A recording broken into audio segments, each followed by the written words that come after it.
io voto a favore se fate un emendamento a questa mozione dove quella giornata lì vestiamo tutti gli assessori della giunta Zaia da drag queen e mandiamo loro sopra il carro. La pittoresca controproposta espressa dal consigliere regionale di Fratelli d'Italia Gio Formaggio e la risposta alla cosiddetta mozione Pride, una mozione a prima firma della consigliera Erika Baldin del Movimento 5 Stelle che chiedeva alla regione di partecipare in veste ufficiali alle manifestazioni Arcobaleno in Veneto. Non mi faccio nessuna illusione sul fatto che questa mozione verrà votata.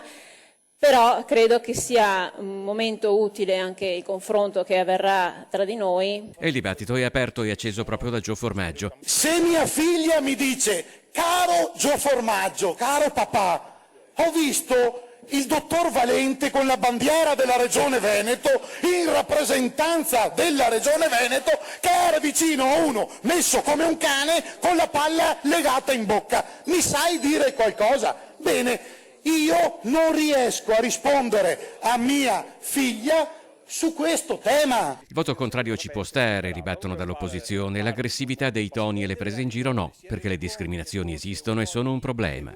Noi non stiamo parlando al banchetto del mercato di Albettone, non facciamo show.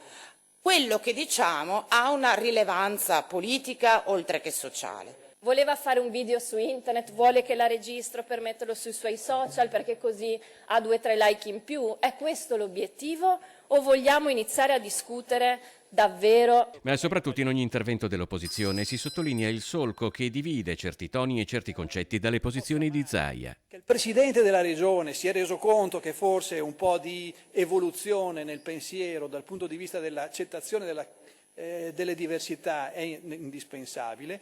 Ecco, l'ha fatto con qualche decennio di ritardo, non aspettiamo altri decenni per riuscire ad accompagnare questa regione. Sulla posizione di Lega e Lista Zaia risponde il capogruppo Villanova. Siete sicuri che il Pride rappresenti tutti gli omosessuali, gli LGBTQ+?